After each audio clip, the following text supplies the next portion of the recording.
Welcome to Temp Talks with Damon, on location in Montreal, Canada, your home place. It's true. It's true. The Canada part. The Canada part. Not the Montreal. Not the Montreal part. My very special guest is Canadian activist and wonderfully creative person, Randy Davis. Welcome to the Tub. Thank you for inviting me to the Oh, Tub. thank you so much for joining me. Your work, how you use social media, how you use imagery and positive messaging is so inspirational for me. Oh, thank you. And I think is if people don't already know, they're going to find out how you're helping so many. But before we get there, I just want to ask you, Randy, what do you like most about your body? Oh, I think if I had to choose one thing, my shoulders. Yeah? I'm happy with my shoulders. What are you happy about? What do you like about it? Well, I mean, as you know, your viewers wouldn't, but over the last 16 months now, I've lost a little over 75 pounds. Wow. How did you do that? How did you lose it? I got in touch with a coach. Actually, he got in touch with me through social media, of course. And he's got a program called the Ditch Your Dad Bod program, which I'm not fond of the name necessarily. Yeah, because Ditch Your Dad Bod. I am a father, so whatever my body looks like will always be a dad bod. And there's certainly no shame in that. But for me, it was. I like dad bod. Yeah, me too. I wouldn't want. I mean, I still have a dad bod. I just have a little more muscular dad bod. Okay. You know, Okay. and I'm feeling healthier. I've got more energy. Good. It was all around my own physical and mental health, because getting in better shape and feeling better about myself and being able to walk more and do things and just be energetic has helped my mental health enormously. Okay. And getting an online coach, although he is local to Barrie, so I have met my coach on a number of occasions. I have a huge anxiety about actually going into a gym. I've tried many times to get fit and go to gyms and hire trainers so that I was committed to actually be there, not just show up on my own willy-nilly. And I would literally get to the gym parking lot and turn my car around and drive back home and call my trainer and say, I'm just not coming in today. Why? I don't know.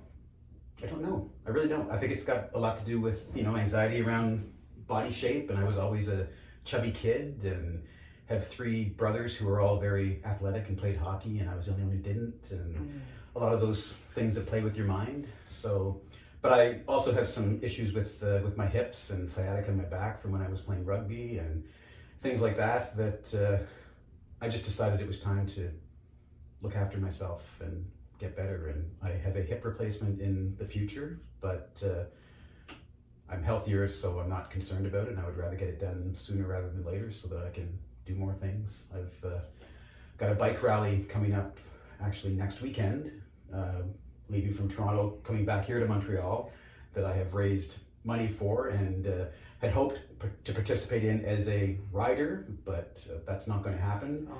But I'm still going on the bike rally. I've volunteered as crew, so I'll drive the team and stand in the corner and be their cheerleader at different stops along the way, and still have a good time. And I've still raised money for a great cause. So. Wow. Now, if you are wanting if you want to push against me, or if you want to be comfortable, or good. You're good. Okay, just tell me whatever you need to be comfortable here. I appreciate that. Yeah. How is your back, and how is how are your hips feeling in the tub right now? Not bad. Okay. Not bad. Okay. Back is fine. The back is fine. So it's just the hasn't hips. been an issue. It's the hips, and I do a lot of walking. Okay. So probably a lot at this conference. You've been doing a fair amount of walking. Yes. I've been doing a fair amount of crying too, quite honestly. Yeah. Very Tell emotional. me more about that. Let's talk about what's been coming up for you at this conference. It has been such a fun. Oh, by the way, we're at the International AIDS Society Conference. I don't know if I said that, but okay. So what's been coming up here? Just connections, really more than anything, after, isolation and COVID for so long, to finally be in a space where activists and scientists and health officials can get together and talk about these serious issues face to face, as opposed to over a Zoom screen. It doesn't have the same effect. This is my first International AIDS Conference, so that's special as well. The fact that it's here in Canada certainly made it easier for me to be able to get to without having to worry about scholarships and that kind of thing. And visas? Yeah. I had no idea. Did you? So here's what's going on is I think of Canada. I think in the U.S. we idealize Canada. And sometimes there's good reason to. But as soon as I got here, I was hearing all these stories about people that wanted to come to this conference, people that were supposed to speak at this conference that couldn't come over. And pretty much my understanding is it's all from Africa, and it's all people of color. And Canada's like, yay, white people, come on up from America or from the EU. But people of color are being denied access. Yeah. Is that about right? No, I think that's it, bang on. And what I have found out since, because I wasn't aware of it, obviously not having any connection to the conference before, but this is not something that was unknown when Montreal was awarded. I've heard through the grapevine that nobody else stood up and said, we'll take the conference this year. I don't know whether that's true or not, but regardless, the idea that, this is something that's come out of the blue, no. It didn't. The IAS knew that this was going to be an issue. Right. Canada knew this was going to be an issue, so why it wasn't addressed when it was initially determined that this is where the conference was going to be, the wheels should have been put in motion immediately to make sure this kind of thing did not happen. Yeah, it's pretty bad when you're talking about international AIDS and like a lot of people who need to be here, who want to be here, whose lives are strongly impacted every day by HIV and AIDS cannot be here because of racism. Yeah, but it's not surprising either. Wow.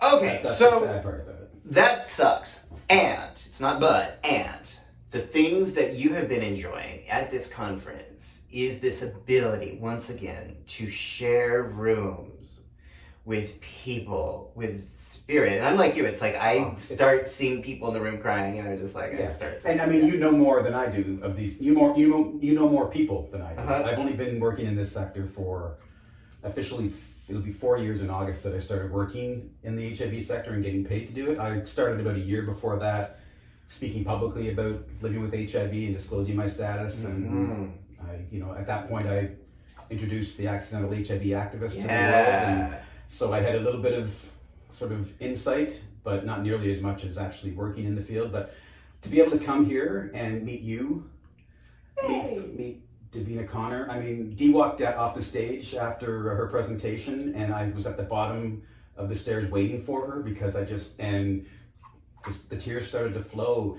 Brady, I mean, I got to have dinner with Brady and and then of course, I ran into Dr. Dimitri Daskalakis in the gay village just last night. And it's like, he was just walking down the street and I'm like, I know who that is. It's like, sweet. That's the amazing thing. He has one of my U equals U face masks. That's been cool too. I'm seeing my U equals U face masks on people all over the place. I was wearing it. And I've got a bunch of folks coming up to me that took part in the I Can Give You campaign. That, again, we're all wearing face masks at this event, so I can't tell who is behind these masks. I don't recognize I'm looking at everyone's name tags. Yeah, me too. I don't recognize anybody. Like, rarely do I recognize people when they have a mask on. Well, and people that do already know me and have known me aren't recognizing me because I've lost the weight too. Oh, okay. So that plus the face mask, and it's like... That's it. Unless I have one of my caftans on, then they realize it's okay. So let's go back a little bit. Yes. You mentioned some of the work you've been doing over the recent years, but let's talk about how you got there and how you got into this work. Yeah, sure. You mentioned getting diagnosed with HIV when? It was February of 2015. 2015. And how old were you then? Oh, gosh, we do math? Okay, how old are you now? I am 55 now. Okay. So that was 7 years ago. So yeah, 48. So 48. It's hard to do math in a bathtub, It folks. is. I mean, And I'm just so you know, I have to lean balancing, doing math, these things don't, I didn't realize it was going to be that major complicated. math. I know. Okay, so what was that like to learn of living with HIV at age 48? Oh, I mean, it was horrible. There's no, and I say this to folks all the time. It's something that I've noticed in the work that I'm doing because I speak to a lot of folks who are newly diagnosed, and regardless of how much we know about the virus, the stigma is still chipping away at the back of your brain. So, I mean, as soon as I heard the words, "You have tested positive," I thought, that's it, my life is over. Even in 2015. Even in 2015, and I knew nothing about PrEP at that time either, which angers me because had I known, I would have been taking PrEP. I was a single gay man living in the capital of Canada, Ottawa, and sexually active because I am very sex positive and enjoy sex quite a bit. Yes. As often as possible. Yes. And to not have that knowledge to be able to stay healthy was a bit of a disappointment. But at the same time, you know, I knew I had one or two acquaintances who were living with HIV, so I knew logically that this was not a death sentence, that, you know, I was going to be fine once I got on my meds, but that wasn't the thought that came into my mind. I thought, what was the thought? It was, you know, my life is over, no one's ever going to love me again, I'm going to be alone for the rest of my life. And I was tested at a local gay men's clinic right in downtown Ottawa. I was living in an apartment 10 minutes from there, and it was a place that I knew well because I was going in fairly regularly to get tested. And I had started not feeling great after the holidays. It was around mid-January that I started feeling like I had this nasty, I thought it was a flu at first, and then I've always had issues with pneumonia. I guess 3 years before I was diagnosed, I was hospitalized with double lung pneumonia and was intubated, and holy shit. Yeah, I was like out of it for almost a week, intubated in hospital. And so I just thought it was more than that. And so did my doctors. My doctor just, prescribed me all the antibiotics. Like, oh, that's just Randy. Get the intubators ready. Exactly. He's back. Yeah, exactly. That's exactly what it was. But after a few days taking the antibiotics and nothing was changing and I was getting worse, the night sweats were just, I will never forget the night sweats, because it was just, I would wake up in the middle of the night, just my sheets soaked, and I would have to shower and change my sheets, and by the morning they were soaked through again. It was a horrible experience. So in the back of my mind, I knew there was something going on. I think I assumed what it might be, but yeah, I got the confirmation, and it was a blustery cold February night, and as I said, I was living 10 minutes from where I got tested, but it took me over an hour to get home because I took a few different routes and went one route that had the overpass that I thought I might just take a little jump off of, or went down the streets that had the busy bus lanes, thinking that, just a misstep out, and I'm glad I didn't. What stopped you? My kids. But by the time I got home, I opened up the door to my apartment, and where I was living at the time, when you open up the door, I had a picture wall. And as soon as I walked into my apartment, I saw my daughter's pictures. I have 2 daughters. And it's like, okay, snap out of it, did the whole share moment, and realized that, it was time to stop feeling sorry for myself. I wanted to get healthy and be around for them, to, watch them graduate high school and university. And if they choose one day to get married or have children, I want to be able to be part of that. Yeah. And I had a bit of a strained relationship with my kids over the 3 years previous to my diagnosis. So I was just at the point where I was starting to, get a more positive relationship back with them, and I did not want to stop that and sort of exclude them from my life, because I thought, I was afraid to be around my kids. So afraid, just again, the stigma, right, of the transmission of HIV. And again, did you at the time did you think it was possible to give your kids HIV? No, of course not. Absolutely not. I knew enough about HIV that wasn't the case, but still, those were thoughts that popped into my head. Okay. But it's funny, as I was walking home that night, I actually called my boss, because I knew I wasn't going to be coming to work for a few days. And he was the very first person that I disclosed my status to. Like, within hours of finding out I was HIV positive, I'm telling my boss, I'm not going to be coming into work, and here's why. Wow. I'm not sure why. I think I must have been in a daze, because when I think back, it's like, and my boss and I got along really well, and to his credit, the man had my back. Wow. From day one. He made sure that, nobody knew why I was off. Wow. He covered me for HR and my benefits. And now, did the clinic where they gave you the results, did they offer you any counseling, emotional support? Did they have anyone actually discuss with you your options for treatment and the way treatment could improve and enhance your life? No, they didn't do any of that. No, which is, they're just like, okay, you're positive, see you later, the bridge is that way. I mean, I wouldn't say it's sorry that man. It wasn't that blunt. Okay. And I have to give them credit because it's a great organization. It is. Do they still give out diagnoses this way? I don't know because I don't live in Ottawa any longer. I doubt it. And I think a lot of it was my attitude as well. When I was diagnosed, they did, are you okay? And I lied and said I was fine. So I think if I had asked, they would have given me more resources. I know if I'd asked. Mm-hmm. I mean, I get your point. I shouldn't have had to ask anyway because, you're not in. And again, even today when someone is diagnosed, they're not in that state to necessarily ask for help. So you have to be sure that you're offering them and giving them resources and letting them know. You can't force it on them, but, here's a number to call. And as someone living with HIV, I do a lot of peer counseling and I do a lot of HIV testing. Yeah. I'm grateful to be able to do that. So I can sit down with someone and share my story every single time and show them that this is what HIV looks like, or an example. Would that have helped you if you had had someone 100%. give you the results who was open and living with HIV? Wow. Absolutely. Wow. Absolutely. So in 2015, this was early, and this was about 6 months before Bruce started putting together, Bruce Richmond started putting together the founding board of the Prevention Access Campaign, which I got to be on, which was really cool. And, what Bruce brought to my attention was that the science, not the emerging science, the science that had been there all along, I had as an educator been misled into believing because of HPTN 052 that there was still some risk for transmitting HIV when someone's positive. A very, very, very low risk. We were told, maybe it's about 2 or 3%, but we still had to address the risk of being undetectable up until Bruce really brought it to the forefront of the scientific minds and conferences. And for me to say, oh, that really is true.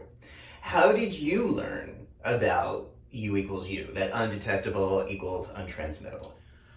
Well, it's funny. The term U equals U and undetectable and untransmittable and all the buzzwords that we use to talk about viral suppression now, I didn't hear about at the time of my diagnosis. But I got to tell you, when I did finally get connected with a doctor at the University of Ottawa, he's not my doctor any longer and he's no longer practicing and his name escapes me, but his nurse practitioner in particular, because I only actually met with my original HIV doctor a couple of times because he was traveling in Africa and wasn't actually in Ottawa to help out. But his nurse practitioner, her name escapes me right now, and I'm kicking myself for not knowing because she's absolutely amazing. She was the first person to tell me when I went in and had my visit with her. I remember she said to me, there are a myriad of things that are going to kill you long before HIV ever will. And here's what is going to happen once you get on your meds. And she is the one who told me about the fact that once you're on your meds, you will have a suppressed viral load and not be able to transmit the virus sexually. So that was in 2015? Yep. Yay, nurse! Yeah. Yay, nurses. And what's wonderful about this individual is, I had some interaction with her over the years, but I left Ottawa in 2017. So I didn't have a whole lot of time to build a strong relationship with her. But there was that initial bond. Both her and my pharmacist that they recommended me to, just two amazing human beings that really helped to get my head where it needed to be able to say, yeah, you know what? I'm going to be fine. Wow. And I met her again at my first HIV-related conference in the sector when I joined the Gilbert Center back in 2018. She was at a conference in Toronto that the OHTN put on, the Ontario HIV Treatment Network. It's actually where I met Mark King for the first time. Oh, Mark. He's one of he did a bathtub interview with me here yesterday. Oh, did he? Yeah. So yeah, I ran into her at the conference and she saw me and I saw her, and again, it was just hugs and tears. Wow. And she was so excited to see that I was actually doing this work after, just less than 3 years prior to that. She was dealing with me as a newbie in the freshly diagnosed. So yeah, I had that knowledge, and it's funny, someone was relaying a story at the conference just yesterday or the day before about their experience, and it reminded me that prior to my diagnosis, I had actually been with someone who was living with HIV, and they educated me as well about the fact that they couldn't transmit the virus sexually, and that condoms weren't an issue if it was just HIV you were worried about. Right. And so yeah, and we had great sex. And I didn't remember that until I can't remember. Actually, it was yesterday when we were doing that role play. Yeah. And Tez and I were doing the role play, and then when somebody was talking about their experience, and it's like, wow, wait a minute, I remember being with so and so, and them disclosing their status to me, and we had a beautiful experience. And this is somebody that I actually did reach out to after my diagnosis to sort of help get some more information as well. Wow. So, that's awesome. That's a great thing. Yeah, I need to How are reach you out to feeling this. right now? I'm good. I need to reach out to this individual again and remind them of that and thank them. Yeah. So this role play that we were a part of yesterday was very powerful for a lot of reasons. I don't know if they anticipated that being one of them, but the whole point was to give, some of the point was to give people who were not living with HIV in the audience a chance to role play disclosure on a date and to experience viscerally some of the terror and confusion and uncertainty that occurs when you are interested in someone and approaching disclosure of HIV status. And it was intended to build empathy and understanding, which I think it did really well. But it also reminded you that you had kind of somewhere along the way, this had been kind of out there. But nevertheless, it wasn't on the posters on the door of the clinic where you walked in to get tested. The place that you do testing now. At what point of the process does someone learn that you equals you? Oh, please. In the parking lot? Yeah. Yeah. They know about it before they come in. Right. I mean, there's information on our website around what it means to be undetectable. Anybody in the area that I live and work in knows me. I am very vocal about the fact that I live with HIV. I've been on the local news more than one occasion. I have a very small television show on the local Rogers cable network that talks about issues of be on your show. HIV. I would love that. Oh my gosh. I'd love it. It's called Let's Be Perfectly Queer. Okay. Yeah. So there's that. So I'm imperfect. Can I be imperfectly clear? yeah, I mean, I'm a little awkward. That's better anyway. Okay. You know? It's the whole when people talk about being normal. I reject. Yeah. Normal. Oh my I god. don't want to be normal. I have a T-shirt that says weirdo on it. I have 3 T-shirts actually. Oh my god. That say weirdo on it. So my thing as a human being and as a therapist is that if we gave up the word should and we gave up the word normal, I'd be out of a job tomorrow. I've read your book. Yeah. Okay. Yes. You know my whole spiel. I about that. do. Okay, so now, today, people, before they even come to the clinic, if they're on the website, if they're learning about services and hours, the website that the clinic is open, they're going to learn about you equals you. When they walk in the door, they're going to at least see the message, whether they get it or not, but they're going to at least their brains are going to start to encapsulate that before they ever sit down with a tester and get that needle drawing blood out of their arm. They're already going to have seen or heard of you equals you at least 2 or 3 times. Yeah, there's a huge billboard on the wall to the left when you walk into our clinic entrance that is you equals you. And it seems like from everything you've said and everything that people that I've been talking to over the last 7 years about you equals you, that certainly has an impact emotionally. It's not like it doesn't take away some of the surprise or the trauma, but it certainly can help one learn to live and cope with this reality. And I was going to say new reality, but it really doesn't have to be that much of a new reality. Yeah.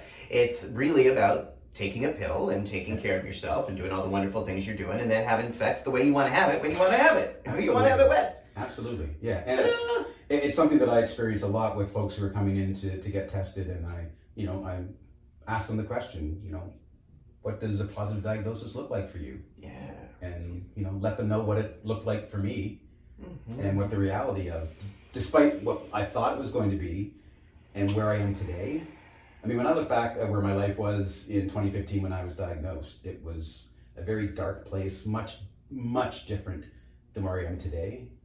I am in such an incredibly privileged place that I do not allow myself to forget that, and I have nothing but gratitude every single day that I wake up.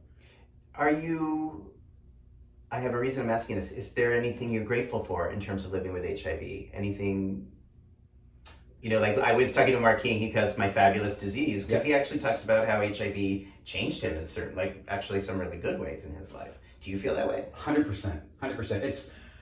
It's hard to get the point across and describe it, because obviously I would not wish an HIV diagnosis on anyone. Mm-hmm. But if it weren't for HIV, I wouldn't be sitting here.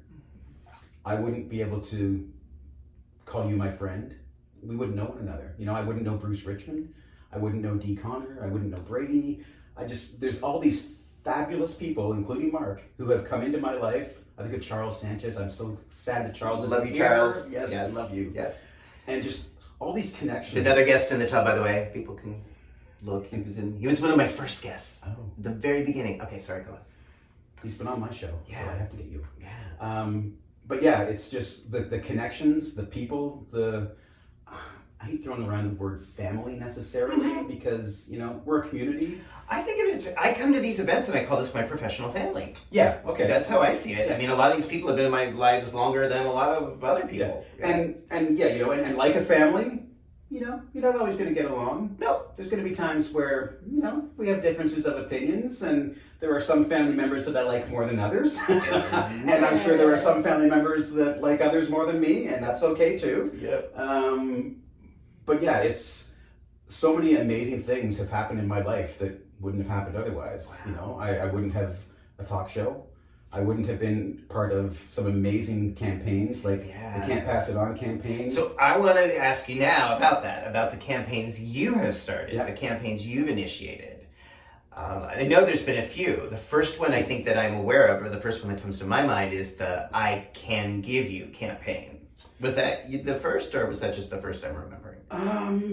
It would probably be considered the second, I think. I've really only personally initiated 2 campaigns that come to mind. I mean, I've done other things like, you know, the face masks and t-shirts and things like that. But as far as campaign things and events, there's really been 2. The first was something called the Be My HIValentine. Mm-hmm. And that was based off of an event that I've been a part of, very fortunately, through Casey House in Toronto, which is Canada's only HIV-specific hospital. And they have an event called June's Eatery, a pop-up restaurant that is run over 3 nights, where folks living with HIV are your chefs. We prepare meals for like hundreds of people. And I was at the inaugural event, not as a chef, but just as a patron, because I saw it on social media that Casey House was doing this June's Eatery, and I said to Aaron, my husband, we need to be at this. I don't care how much the tickets are, we're going. And we went, and it was fabulous. It was just a delicious meal. I met some amazing folks living with HIV who have become very good friends. I met Joanne Simons, who is the CEO of Casey House, who has also become, I saw her, we ran into each other today at the conference, and I love this woman beyond words. I've got some great stories around how I've been able to connect with Joanne. But I said to Joanne that night, the first night I met her, I said, I don't know how or when, because this would have been in 2017 was the first June's, yeah. Mm-hmm. I said to Joanne, I don't know when, I don't know how, and it'll be on a much smaller scale, obviously, but I'm doing this in Barrie. I'm doing something similar in Barrie. And February 14th of 2020, the last event in our area before COVID shut everything down, was the June's HIV, or the Be My HIV Valentine, where we hired a celebrity chef out of Toronto. Her name is Suzanne Barr. Suzanne, if you're watching, I love you. She's become like a sister to me.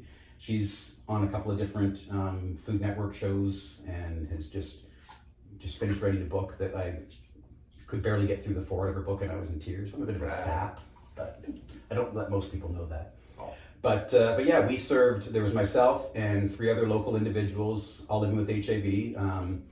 So there were 4 of us plus Suzanne, and she trained us on how to make this 4-course meal. And we had a beautiful establishment donate their space to us. A good friend of mine had a kitchen studio that is laid out as this massive kitchen. So we put this long table down the middle of it, and they got to watch us cook and prepare this meal, and had some funding through my friends at ViV Healthcare and a few other sources. And it was a magical event. There was 50 people around the table. In my small area of Barrie, Ontario, Simcoe County, which is very much a conservative, ultra conservative area. And they came and they heard the message of what it means to be living with HIV in 2020. And obviously we shared the message of U=U loudly. Yeah. I don't know how many different segments on my show around it, and we were on the local news about it, and it's just, wow. it was powerful. And it's something that I had hoped to continue, but of course the pandemic right. put a kibosh on that. But I do want to revive it in some way, whether it'll still be around Valentine's Day or whether I was thought about maybe doing an outdoor barbecue kind of thing. And still, Suzanne has said that, you know, whenever we do it again, if she's available, she's in, which is great. But I've now done the June's HIV positive eatery. This year was my third time. So I've done it twice now live, and then I did the virtual event last year. Wow. So the campaign then, I guess you're really more known for online, is the I Can Give You campaign. Yes. Beautiful. Yes. Talk about it. Let us know. What does that mean? It's something that's literally, and I know it sounds bizarre, it came to me in a dream. It really did. Wow. We have a program here in Ontario. It's actually in BC and in Quebec now as well, called PLDI, the Peer Leadership Development Institute. It's run through the OAN, the Ontario AIDS Network, which I sit on the board of directors. I didn't when I first went to PLDI, but I was convinced to join the board by Tara Jewell, who is the manager of PLDI. Wonderful individual. She's here as well, and love seeing Tara again. But I was at PLDI, and it's a peer leadership development institute for folks living with HIV. And it's essentially we get together for a weekend at a retreat, for lack of a better word, and folks from all over Ontario, different backgrounds, different socioeconomic backgrounds, different races, different genders, just, you know, a whole spectrum of folks living with HIV, and not, you know, something stereotypical like the white cisgender gay guy. But it's powerful, incredibly powerful weekend. A lot of tears shed, a lot of laughter, a little bit of weed smoked. But Hemp ducky. Yes, hemp ducky. Hemp ducky. Hemp ducky with a You got U the on hemp the chest. ducky with a U. I still don't know what that means in the hemp world, Yeah, but I need to a go U was appropriate for this I need to video. go find that and get to it. Yes. Okay. But one of the exercises towards the end of this weekend was to get in groups and, you know, whatever you wanted to present. And again, it's all about leadership, right? And how leadership for me doesn't have to look the same as for you, and can be just as effective. Everyone can be a leader in their own way. Yeah. And that doesn't mean, you know, the social media whore that I've become. It can be more subtle, as, you know, volunteering or becoming a peer support worker, anything along those lines. But if I'm going to do it, I'm doing it all in. Anyway, had this dream about the I Can Give You campaign, and it sort of stemmed out of the Can't Pass It On campaign, which is a fabulous campaign. Terrence Higgins just did. This was, I'm sort of blanking on, it sounds familiar, but I don't remember it. I can't pass it. See, I remember your campaign. I can't remember. You don't remember Can't Pass It On? This was... It originated in the UK. I'm sure at the time At any I rate, paid attention, it didn't really stick. It's Katie, which is the Canadian AIDS Treatment Information Exchange. Yeah, great group. Here in Canada. Yeah. Fabulous group. I mean, they, you know, Laurie Edmonston. Yeah. I'm sad she's retiring, but I'm happy for her Yeah. at the same time. Okay. Anyway, they adopted the campaign from the UK here to Canada. And I, myself and Aaron, my husband, were a part of it as serial discordant couples. So, so we were part of that campaign. And again, it's great, but I kept hearing all the talk about living with HIV, talking about, you know, folks living with HIV can't give you the virus. Can't. And it was all this can't. And I just thought, you know, especially after meeting so many amazing people living with HIV, it's like, you know, there's so much more that we can give you than the one thing we can't. And that's an important thing, and it's great to know.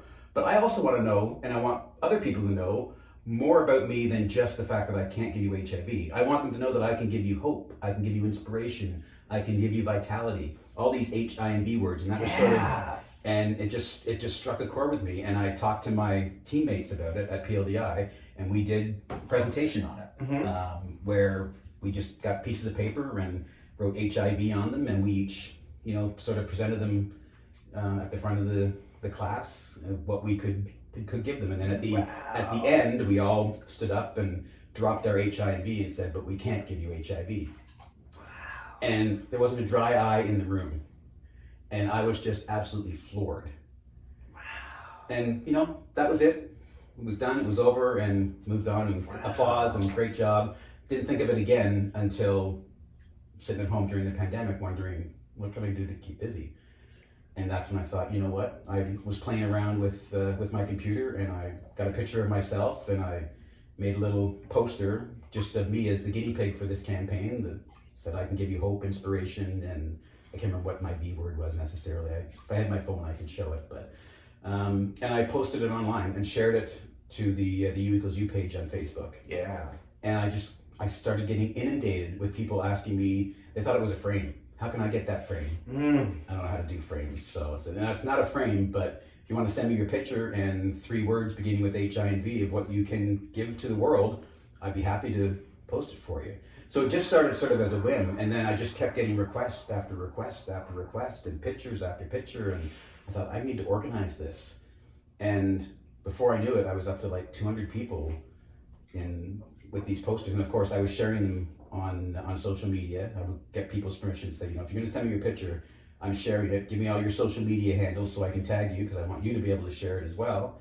And it just sort of blew up from there. And there's not a single individual across one continent that I didn't have somebody from, and that was Antarctica. I'm guessing there's probably somebody in Antarctica that might be living with HIV, and I'll find them one day. I can give you heat. I can give you indoor Ice. heat. I can give you ice. And I can give you vertigo.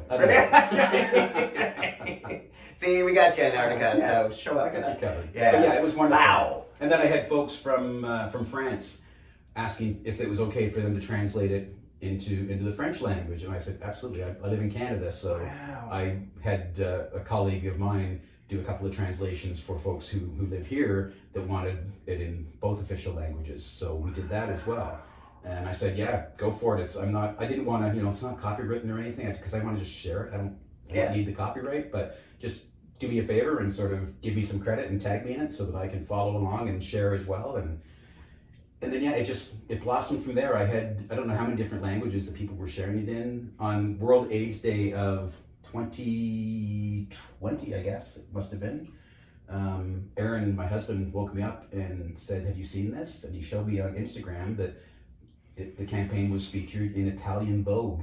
Whoa! And my name was there. What? Hello! I'm like, what? Good morning, world. Wow. And then, of course, there were articles in pause.com and The Body, and it was just, wow. yeah, it's slowed down since then. There hasn't been much. I posted just one the other day because I get the odd person that will trickle in that has come across it on Instagram. But I really, and it's funny when sitting through some of the seminars and sessions this week so far, I'm thinking, yeah, I think it's an impactful campaign, and I want to try and network with somebody that can give it even more gravitas and get it out to a wider audience.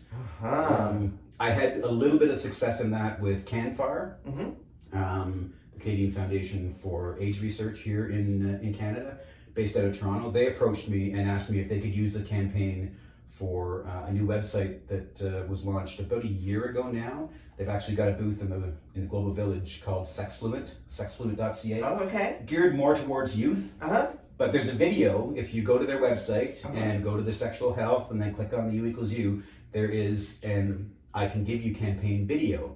Wow. That has a number of folks, all Canadians of course, living with HIV, that speak the campaign instead of just having, some of them were folks that were actually part of the poster campaign that I did, others were new to it, and I got to be part of that as well, so I'm in this video. I don't like looking at it now because again, it was 75 pounds ago, and I'm happy so with the when way you I am look, now. even now, when you look at these pictures, or your critical mind starts to come out.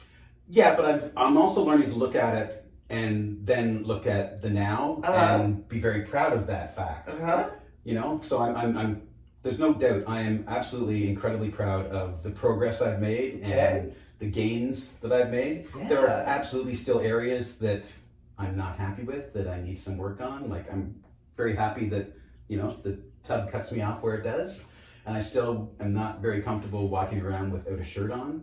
We're going to have to talk more about that. But I want to get back to, so the campaign happened, it went viral. What kind of... I don't know if it went viral. Well, I don't know what the definition of viral I don't know is. either, that's why I'm saying it. Because I think we can just say it went viral. Sure. It did, because you got like more than 200 people like sending you stuff. To me, I don't know. I would call it viral. It's sort of ironic to call an HIV campaign viral. But there we go. That's the internet.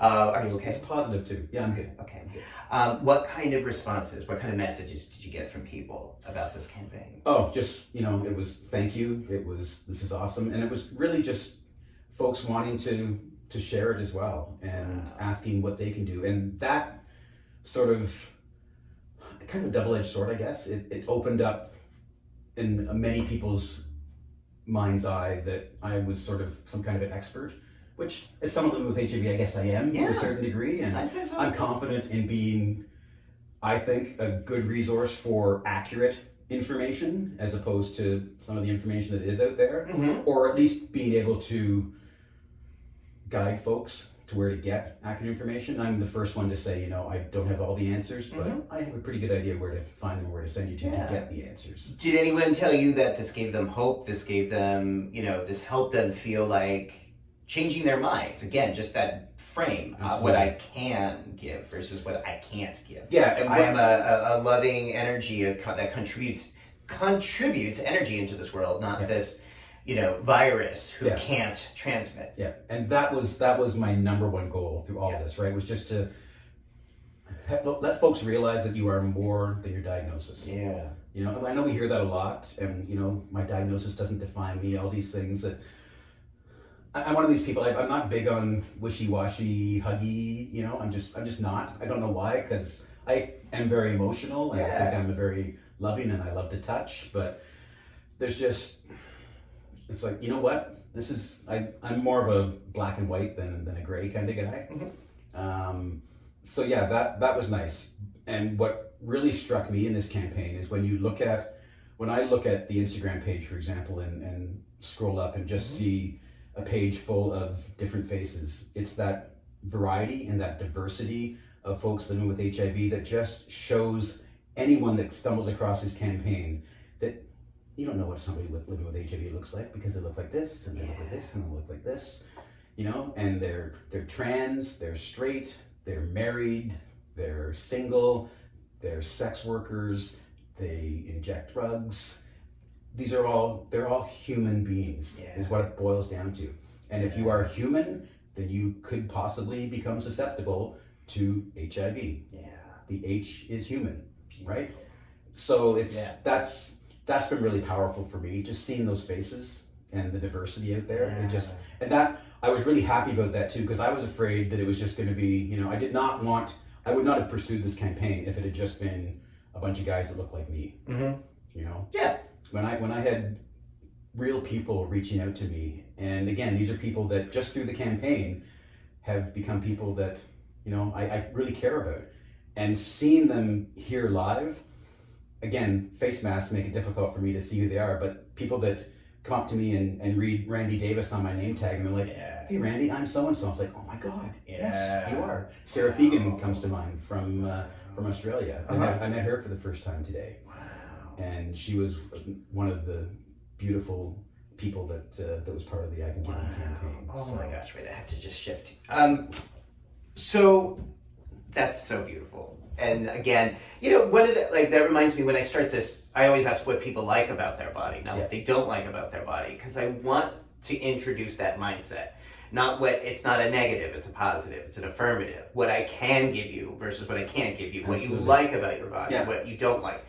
Especially gay men are so willing and accustomed to berate and talk about their bodies in such cruel ways. So that's why I intentionally start these interviews in a different kind of mindset from what people are used to. Right. And that's actually why I started telling people I was going to ask them that before. Because when I started these series, it would throw people off so much that they didn't know what to say. I was like, okay, I'm going to prepare for people with that one question. Otherwise, I don't prepare people with questions. No, he doesn't. Tell us about Aaron. How'd you meet?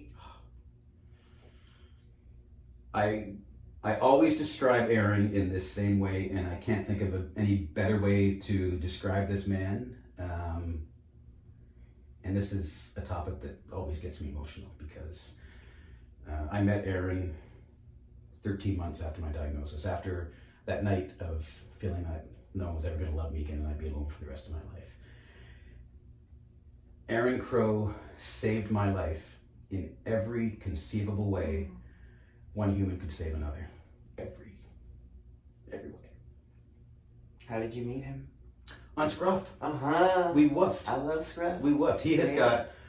My husband has got the most beautiful blue eyes, and his picture on Scruff, it's like, and it's funny because, and Aaron knows this, so I'm not saying anything that he hasn't heard me say before, wouldn't have been someone that I would consider my type. Not that I really have a type, but when I think of past relationships, I guess I did, and it wasn't a good type. I did not have great relationships before I met Aaron, but I think that probably helped me to appreciate him more than I would have otherwise. But yeah, we woofed at one another, and we chatted, I don't even think a week before we decided to go on a date, and we actually went on a date. We had a true date. Our first date. What's that? I know. Our first date was on St. Patrick's Day. Wow. So March 17th of 2016 Wow. was when I met him face to face for the first time. Now, Scruff is a platform, and I think in 2016 this was true, that gives you an option to disclose your HIV status.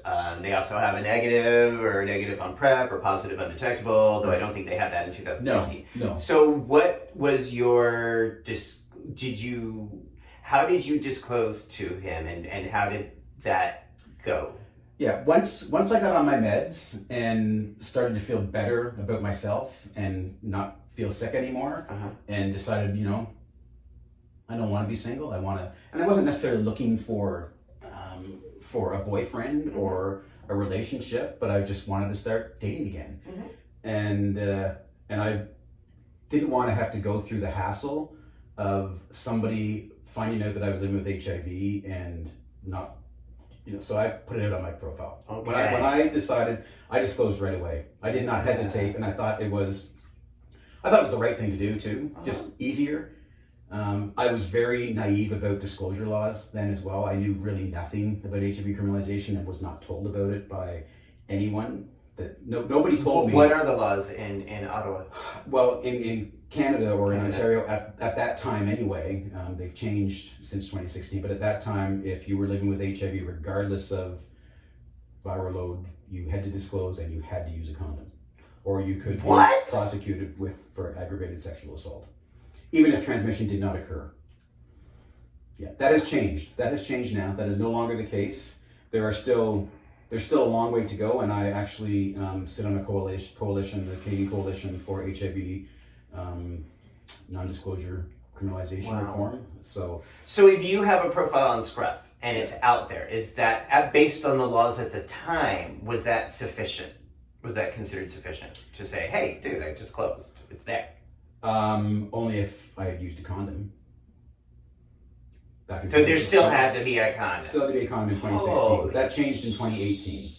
I didn't know any of that. Okay. My only thought behind it was, I just want to weed out anybody that has an issue with HIV. Right. So it's going to be on my profile so that if they woof at me, they already know. Or So, I would hope they would know because they would hopefully read my profile. Well, that's what I was wondering. When it was on your profile, one would assume that someone's reading that. Yeah. However, I know that's not always the case. Correct. And I didn't assume. So I would always have that. So how did you approach this with Aaron?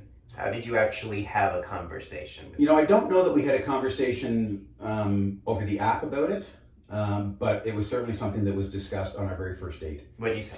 I just reminded him, I'm living with HIV, and he said, yeah, I know. And he already knew and had done. He's a very smart man. He's incredibly intelligent and is a numbers man and spreadsheets and very meticulous. Did he he did his own understand? research. I mean, you had been, thanks to that wonderful nurse, you understood undetectable was untransmittable. Did he understand that at the time? He did. Okay. I don't know whether he did when we initially began conversing, but by the time we physically met, he did know. He got the numbers. He did. Good man. Yeah. Science rocks. He's a smart guy. Science is sexy. I mean, we did not have sex the first night, which is rare Yeah. for both of us. We waited till the next night and had sex like 6 times. Okay, 6 times. Mind Go blowing. Aaron. Okay. Yeah. Wow. Go you. That's amazing. So he took time to learn the science, the facts, to educate himself. Consequently, you could have such a different experience of meeting and connecting. Yeah, my anxiety around living with HIV and disclosing to Aaron was more on my end than ever on his. Yeah. Which, But you remember what that felt like to build up to that oh, conversation. yeah, I was terrified. And again, I was also somebody that is very, if this doesn't work out, I'd rather have this conversation on our first date.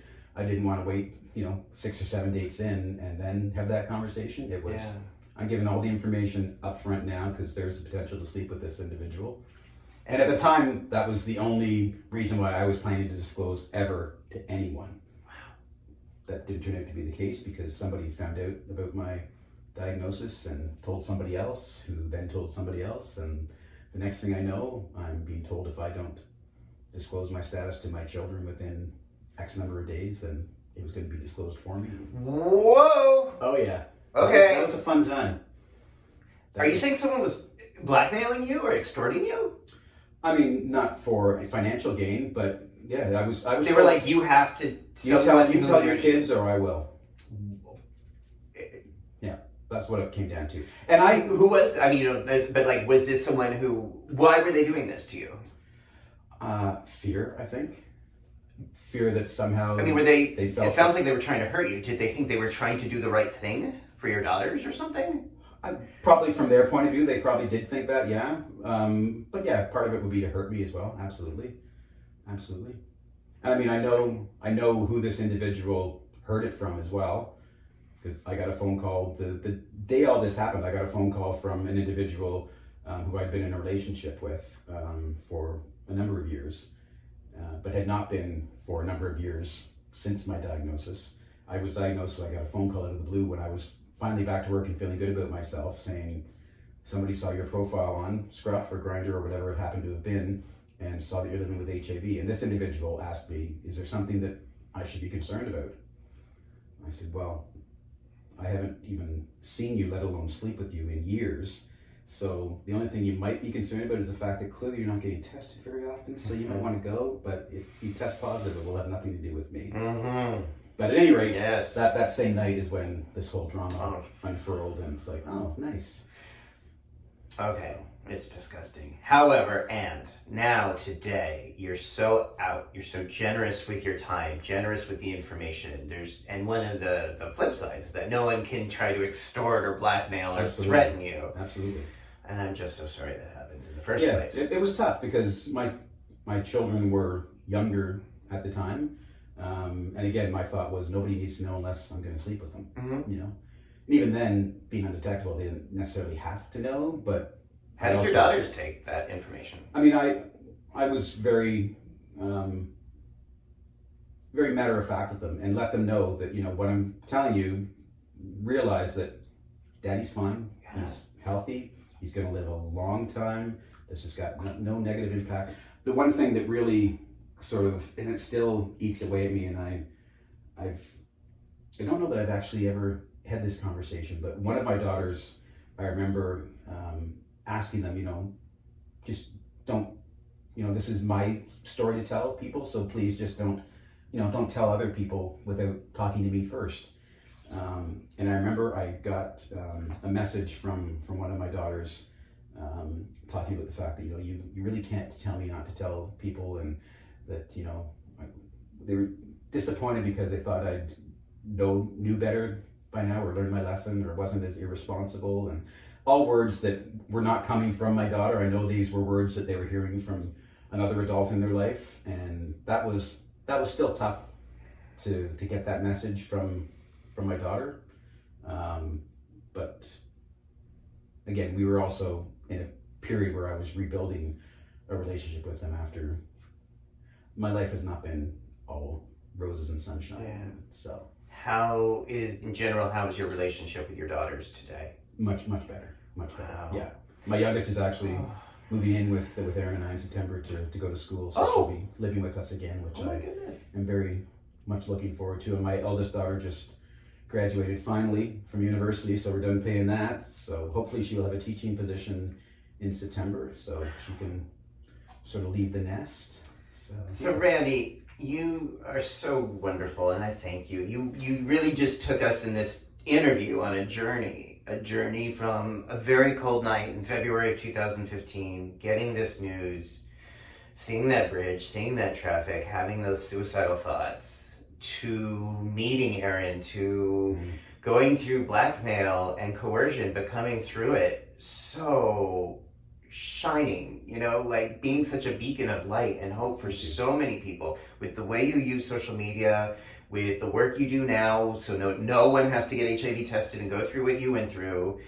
So people learn about you equals you. So right away, if they're living with HIV, they're going to see someone who's also living with HIV, and they could see that this is someone who has a life that is meaningful and playful, and so has so much love in your life.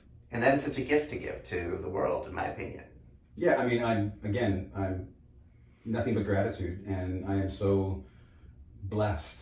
And I'm not a spiritual person at all, but I feel blessed to be able to do this work, and that's what has really come out of this conference for me. And it's not over yet, so I'm sure it's just going to get stronger. Is, you know, I've come to realize, not that I didn't realize, but it's reinforced the fact that, you know, I'm doing what I'm meant to be doing. Yeah. I really am. And I said when I first started doing this and talking publicly and disclosing my status that, you know, if I can just, you know, help one person, then, you know, I will die a happy man. And I know because I've had them tell me, you know, I've far surpassed that one person. Yeah. And for me, it's just focusing on, at the end of the day, it always comes down to my kids, because they are, as much as I love Aaron and he is like the light of my life, you know, my kids, I will, you know, I make sure, and I said this to Aaron when we first started dating, you know, I love you and will love you. And we had a very tough time shortly after Aaron and I met and started dating. He almost died on me, the bugger. That's not cool. You're not allowed to do that. Yeah, that was fun, but it also showed us what we meant to one another very early on. And but I said to him then, you know, my daughters are always gonna come first. Yeah. And it's also because I feel not as much anymore, but a little bit of guilt towards some of the stuff that they went through because of mistakes that I made in the past. But yeah, we're in a much better place now. They are happy, healthy, beautiful women who are kind and empathetic. And so it's all about, at the end of the day, I want my kids to be proud of their dad. Yeah, I think you have worked for that. I think you have earned that. I don't hear it yet. I really don't. And okay. That's well, it takes a while for kids to, to say that. I've actually had this conversation with their cousin, my niece, who's a little bit older than them, but is still, you know, a young adult, and she has said to me on more than one occasion, you know, it'll happen. It'll happen. It'll happen. It'll happen. But I don't get a whole lot of kudos for my kids on any of the stuff. Well, maybe they'll watch this interview and realize they have a really, really, really amazingly cool dad who is helping so many people. Sitting naked in the tub with Sit naked in the tub, and really used your creative inspiration, your mind, your dreams to create something in an international social media way that has also inspired and helped people live their lives with hope, with meaning, with play, with connection. I hope so. So this is what it's about, folks, for me. This is why I'm doing these bathtub interviews. This is where I think you remind us that we all have the power. Anyone who's watching this who has a Wi-Fi connection has the power to help others to make a difference. Whether it's one person or hundreds of people or hundreds of thousands of people, it doesn't matter. But just to be engaged with helping people in the world, helping people around you understand that there is a reason to live. And, you know, maybe having these conversations in your bathtubs or your hot tubs or your dinner tables or wherever you have conversations with friends. Ask them if they know what it means to be undetectable. Ask them if they understand what it means to be living with HIV today. And you may end up helping someone with something, or helping save a life, or helping someone not go on that bridge or step in front of traffic if they get a diagnosis. If they live in an area where U equals U is not well known, you might be the catalyst for them to learn it. 100%. Yeah. Thank you. So when people want to see more, we didn't even cover everything, but people want to see more of your work, your products, your t-shirts, your masks, where can they go to get that? The best thing is just to do a Google search for the Accidental HIV Activist. Accidental Activist. It'll be down below. Twitter, Instagram, little limited on TikTok because I'm not all that versed on TikTok yet. Can't figure that fucker out. Facebook, Twitter, Instagram, links on there. I've got a link tree that will take you to a bunch of different things that I've done, interviews that I've I will done. post that too. And the website for all my t-shirts. Great. And if you like this interview, please subscribe. The more subscribers we get, the more I can do. I want to do live streaming. So eventually I'll be able to live stream bathtubs. Very cool. We'll get there. Very cool. Thank you so much for watching and enjoy your lives. Bye. Bye.